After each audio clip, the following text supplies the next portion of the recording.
Hi friends, మీరు చూస్తున్నది మామూలు సీజన్లోకి వచ్చే జలుబు, దగ్గు, తలనొప్పి, నెక్స్ట్ కడుపు పురము, అజీర్ణము లాంటివి పనిచేసే అద్భుతమైన ఔషధ మొక్క అండి. దీని పేరు వచ్చి మామూలుగా వామ చెట్టు లేదా వామాకు చెట్టు అంటారు.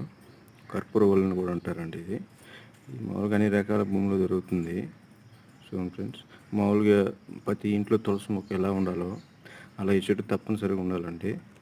మామూలుగా స్మెల్ కూడా ఈ చుట్టూ స్మెల్ కూడా మామూలుగా వచ్చి వాము స్మెల్ వస్తుంది. మామూలుగా చాలా ఔషధ గుణాలు ఉన్నాయండి.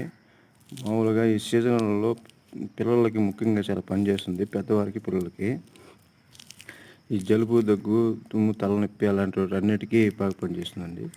పిల్లలకి ఎలా పట్టించాలంటే ఈ ఆకుల్ని మామూలుగా పెను అంటే మామూలుగా దోశలు కాల్చే పెను మీద లైట్గా హీట్ చేసి పిన్నట్లయితే రసం వస్తుందండి బాగా. ఆ రసాన్ని ఉదయం 5 ml, సాయంత్రం 5 ml మా పిల్లలకు అట్లానే ఇస్తున్నాను. ఇచ్చిన దానివల్ల చాలా రిజల్ట్ బాగుందండి.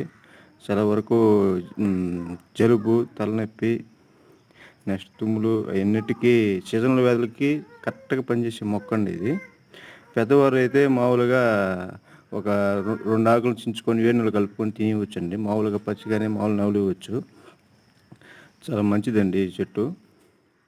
మామూలు నేను చెప్పిందంతా వచ్చి ప్రథమ శిక్షగా పరిగణించాలండి. మీ యొక్క ఆరోగ్య పరిస్థితిని బట్టి డాక్టర్ని కలిస్తే మంచిది. Okay friends.